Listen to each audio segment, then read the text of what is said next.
பஞ்சாயத்து.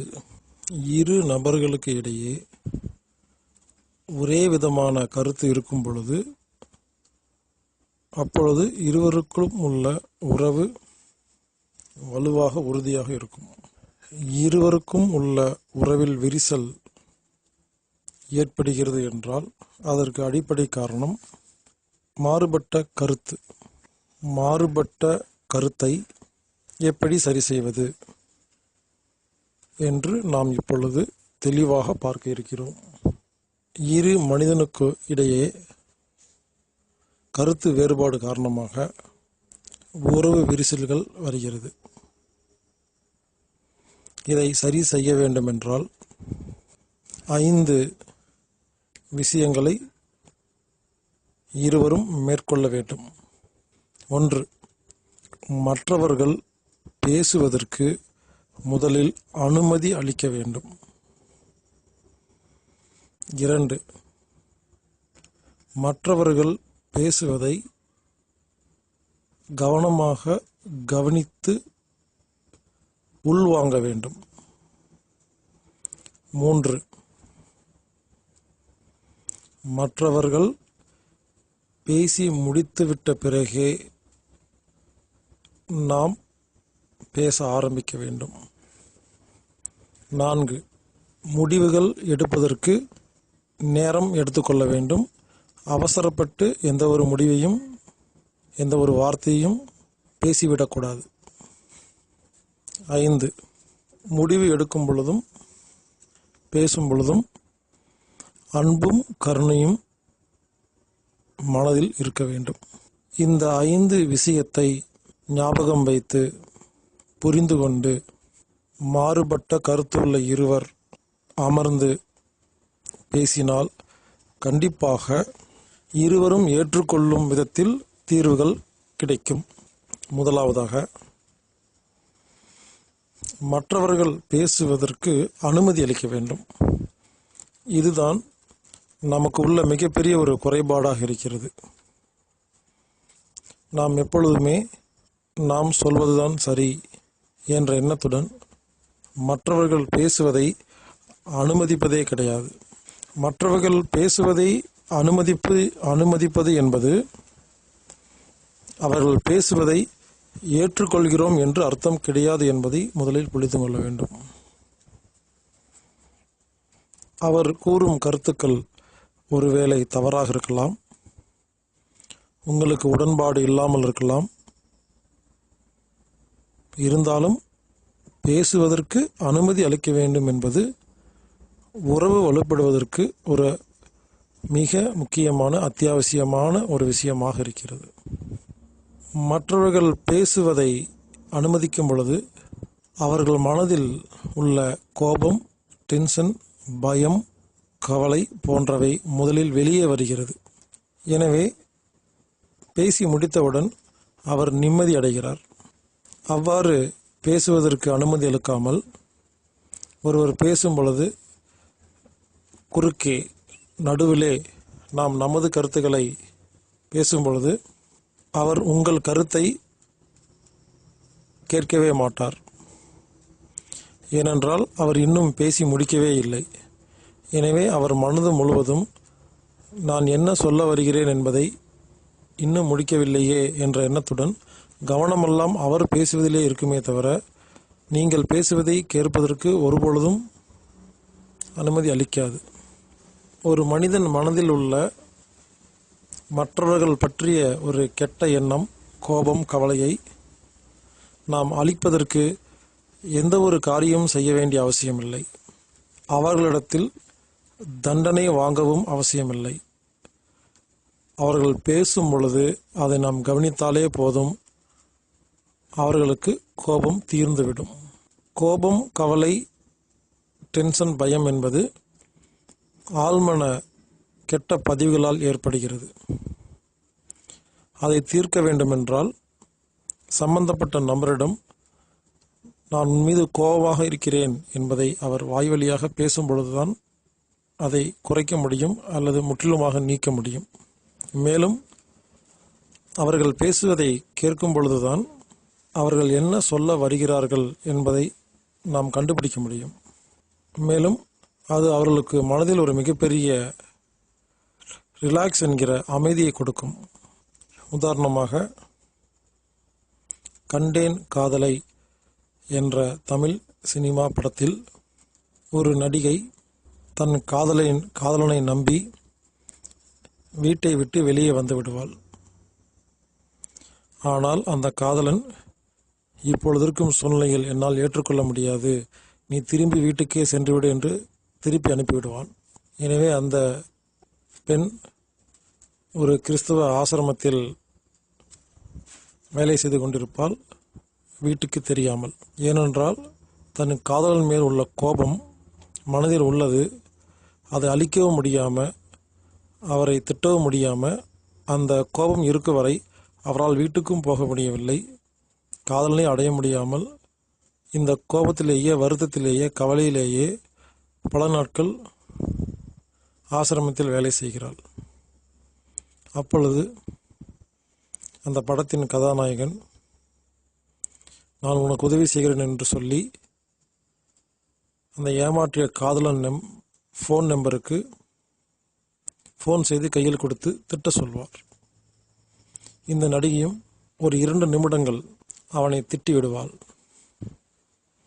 அடுத்த வினாடி அவளுக்கு மிகப்பெரிய பாரம் குறையும். அவள் முகத்தில் சந்தோஷம் தெரியும். பல நாட்களின் கோபம் இப்பொழுது எந்த ஒரு காரியமும் நடைபெறாமல் எப்படி குறைந்தது என்றால், கோபத்தை சம்பந்தப்பட்ட நபரிடம் நான் மீது கோபமாக இருக்கிறேன் என்று, ஏன் கோபமாக இருக்கிறேன் என்பதை தெரிவிப்பதன் மூலமாக நாம் நிம்மதி அடையலாம். எனவே கோபத்தை, பயத்தை, கவலையை அழிக்க வேண்டிய அவசியமில்லை. நம் மீது கோபமாக உள்ளவர்கள் பேசுவதை நாம் அனுமதிக்கும் பொழுது அந்த கோபம் மறைந்து விடுகிறது. மற்றவர்கள் பேசும் பொழுது அவர்கள் ஒரு விஷயத்தை எப்படி சொல்வது என்று தெரியாமல் எங்கேயோ ஆரம்பித்து எங்கேயோ முடிப்பார்கள். ஏனென்றால் நாம் அனைவரும் பேச்சாளர்கள் கிடையாது.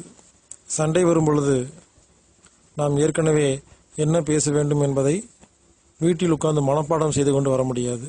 பலருக்கு எதை முதலில் சொல்ல வேண்டும், எதை இரண்டாவது சொல்ல வேண்டும் என்று கூட தெரியாது.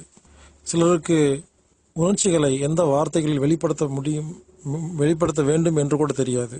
எனவே கோபத்தில், கவலையில், டென்ஷனில் மற்றவர்கள் பேசும் பொழுது அவர்களை முழுவதுமாக பேச விடுவதுதான் மிகச்சிறந்த ஒரு வழி.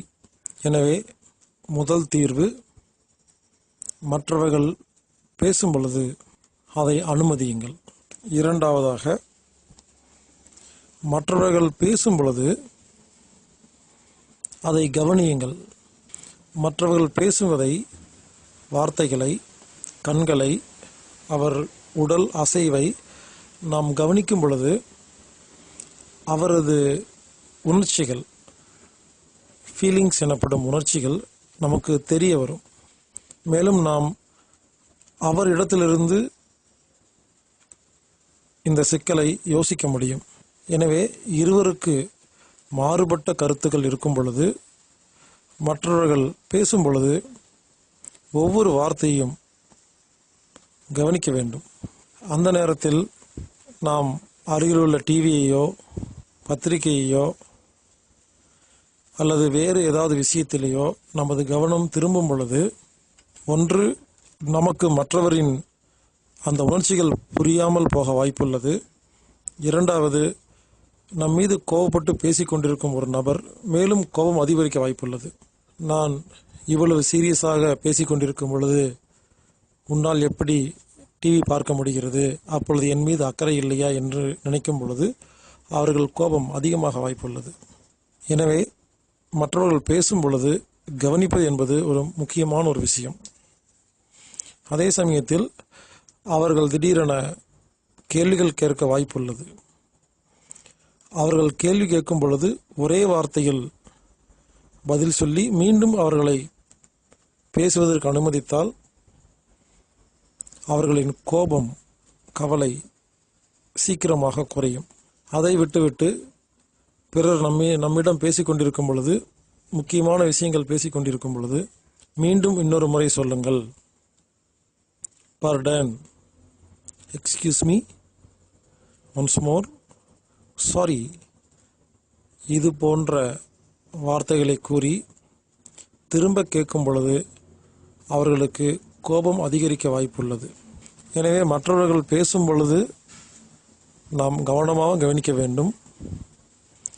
திரும்ப இன்னொரு முறை கூறுங்கள் என்று எக்காரணத்து கொண்டும் கூறக்கூடாது. எனவே இரண்டாவது விதி, மற்றவர்கள் பேசும் பொழுது அதை நாம் கவனிக்க வேண்டும். 3, எதிரில் உள்ளவர் முழுவதுமாக பேசி முடித்த பிறகே நாம் பேச ஆரம்பிக்க வேண்டும். வாக்கி டாக்கி என்ற ஒரு பொருளின் மூலமாக நாம் பேசுவதை பார்த்திருப்போம். அந்த வாக்கி டாக்கியில் ஒருவர் பட்டனை அழுத்தி பேசும் பொழுது எதிரில் உள்ளவர் கேட்டுக்கொண்டு மட்டும்தான் இருக்க முடியும். இவர் எப்பொழுது பேசி முடித்துவிட்டு ஓவர் என்று சொல்லி கையை எடுக்கிறாரோ அதன் பிறகுதான் எதிரில் இருப்பவர் அவர் பட்டனை அழுத்தி அவர் பேச ஆரம்பிப்பார். மீண்டும் அவர் ஓவர் என்று சொல்லி முடித்தவுடன் இவர் மீண்டும் பேச ஆரம்பிப்பார். இந்த முறையை பயன்படுத்த வேண்டும். ஒருவர் பேசிக்கொண்டிருக்கும் பொழுது அவர் நான் முடித்து விட்டேன், ஓவர் என்று வார்த்தையால் சொல்ல வேண்டிய அவசியமில்லை. அவரது வார்த்தைகள், கண்கள், உடல் அமைப்பை பார்த்து அவர் பேசி முடித்து விட்டார் என்று முடிவு செய்த பிறகு நாம் அவர் கூறிய கருத்துக்களை நேரடியாகவோ மறைமுகமாகவோ எதிர்த்தோ அல்லது ஒற்றுக்கொண்டோ பேசலாம். ஆனால் எதிரில் உள்ளவர்கள் முழுமையாக பேசி முடித்த பின்னரே நாம் ஆரம்பிக்க வேண்டும். சிலர் ஒரே தொடர்ச்சியாக பேசி முடித்து விடுவார்கள். சிலர் பேசி முடித்து அரை நிமிடம் ஓய்வெடுத்து மீண்டும் தொடர்ந்து பேசி மீண்டும் அரை நிமிடம் அல்லது 1 நிமிடம் ஓய்வெடுத்து 2 முறை 3 முறை கூட அவர்கள் பேசுவார்கள். எனவே அவர்கள் நிறுத்திவிட்டார்கள் என்பதற்காக முடித்துவிட்டார்கள் என்று நாம் எண்ணிக்கொள்ளாமல் அவர் உண்மையிலேயே பேசி முடித்து விட்டாரா என்பதை கவனிக்க வேண்டும்.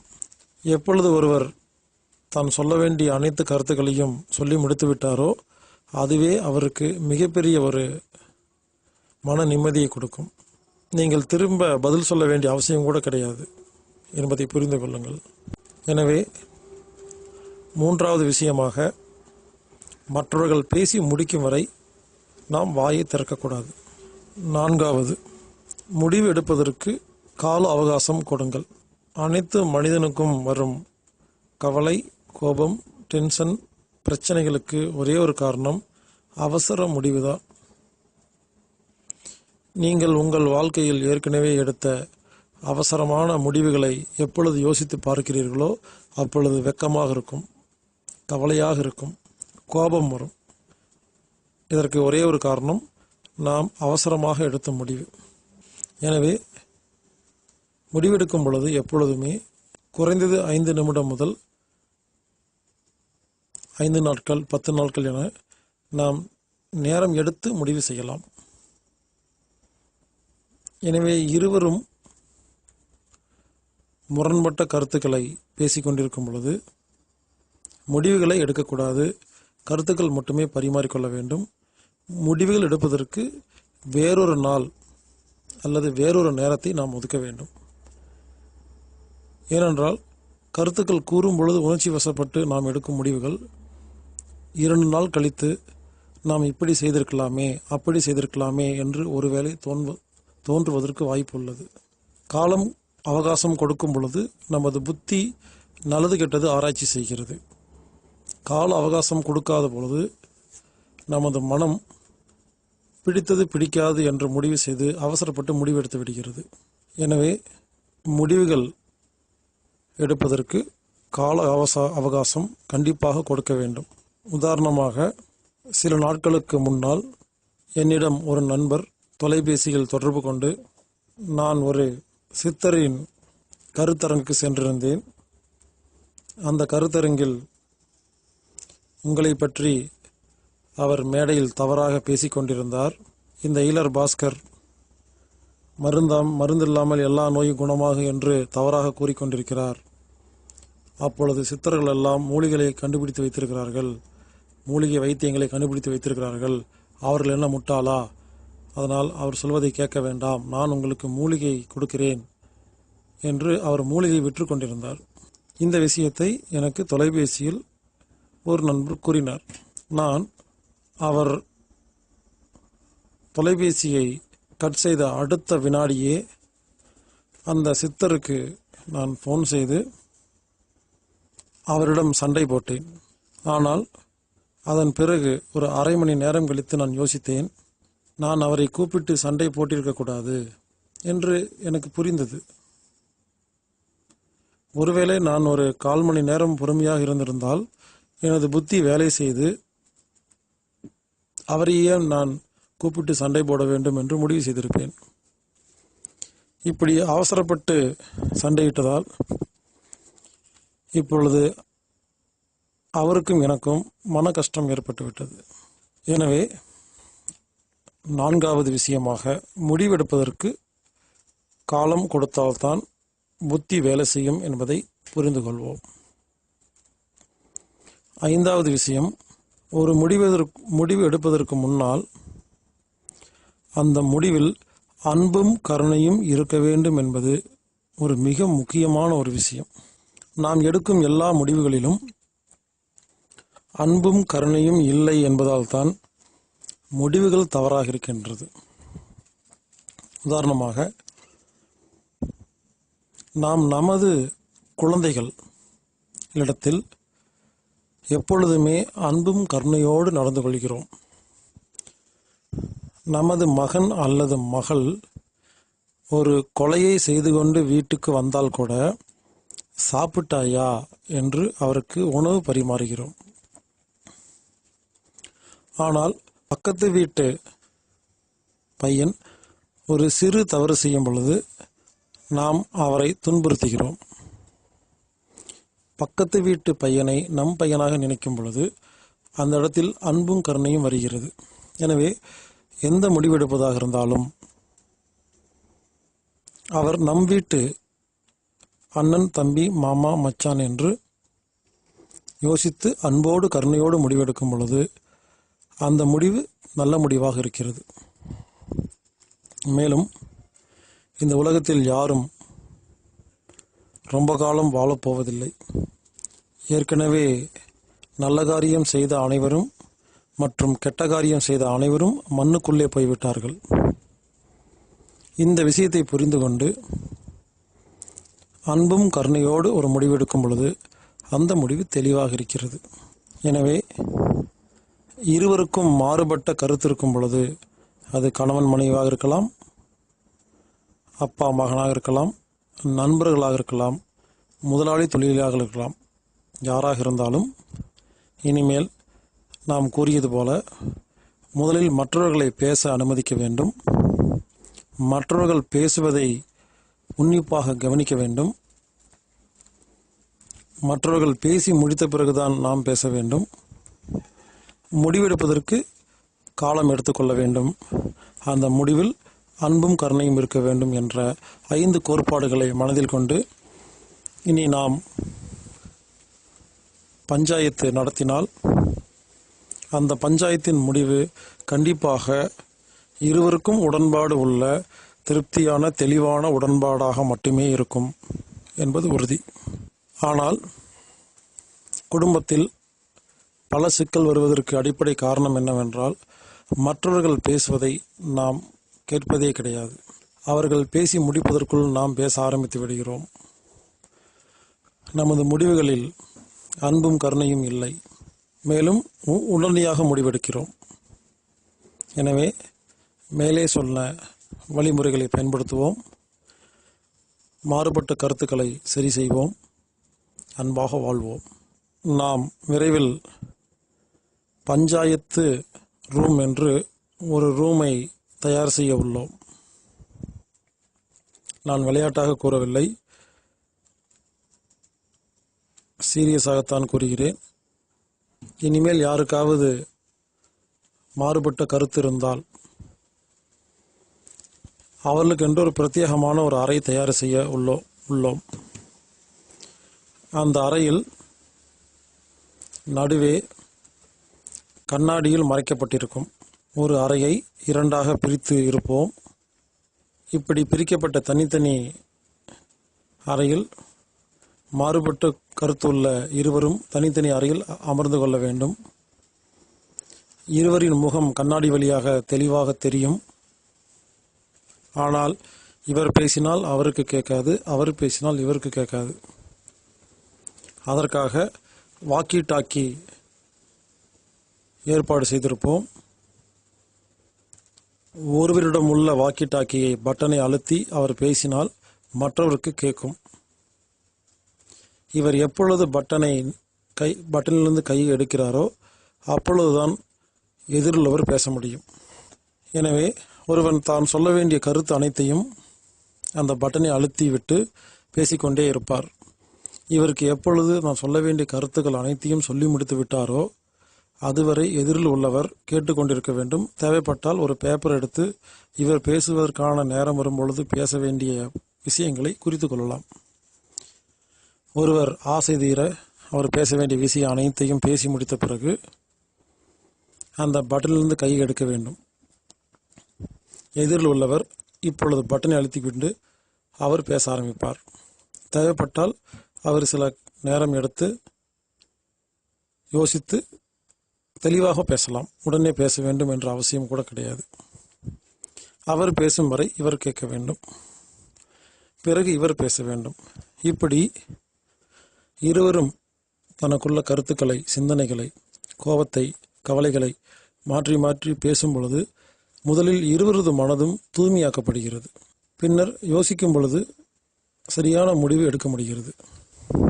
இப்படி இருவரும் பேசும் பொழுது அந்த அறையில் அட்டாச் பாத்ரூம் இருக்கும். அந்த வாக்கி டாக்கி மைக் ஸ்பீக்கர் நல்ல குவாலிட்டியாக இருக்கும். சவுண்டு ப்ரூஃபாக இருக்கும். இருவரும் பேசும் வசனங்கள் பிரைவசி எனப்படும் தனிப்பட்ட சொந்த கருத்துக்கள் என்பதால் அது வேறு யாரும் கேட்காத அளவுக்கு ஏற்பாடுகள் செய்யப்பட்டிருக்கும். தேவைப்பட்டால் குடிப்பதற்கு குடிநீர், டீ, காஃபி, கூல்ட்ரிங்க்ஸ் அனைத்தும் வைக்கப்பட்டிருக்கும். ஆனால் மதுபானங்கள், சிகரெட், பீடி போன்றவை கொடுக்கப்படாது. ஏனென்றால் அதை பயன்படுத்தி பேசும் பொழுது அது சரியான பேச்சாக இருக்காது. ஒருவர் ஓவர் என்று கூறிய பிறகுதான் மற்றவர்கள் பேச முடியும். இந்த மாதிரி ஒரு அறையை தயார் செய்து அதை மக்களுக்கு அறிமுகப்படுத்த போகிறோம். அந்த அறையில் நீங்கள் வந்து உங்கள் பஞ்சாயத்தை நடத்தி கொள்ளலாம்.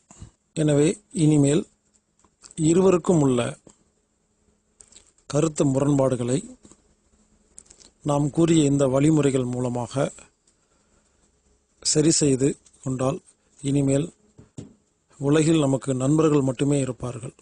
பஞ்சாயத்து செய்வோம், ஆரோக்கியமாக வாழ்வோம், நிம்மதியாக வாழ்வோம். வாழ்க வையகம், வாழ்க வையகம். மேலும் விவரங்களுக்கு ஃபோன் மூலமாக தொடர்பு கொள்றதா இருந்தால் இந்தியா ஹெட் ஆஃபீஸ் நம்பர் +91 9944 221 007. இன்னொரு நம்பர் 9842452508. இமெயில் மூலமாக கான்டாக்ட் பண்ணுறதா இருந்தால் anatomictreatment@gmail.com. ANATOMICTREATMENT@gmail.com. இல்லைன்னா healerbhaskar@gmail.com. HEALERBASKAR@gmail.com. anatomictherapy.org அப்படிங்கிற வெப்சைட்லேயோ anatomictherapyfoundation.com அப்படிங்கிற வெப்சைட்லேயோ நீங்கள் எல்லா விஷயங்களையும் தெரிஞ்சுக்கலாம்.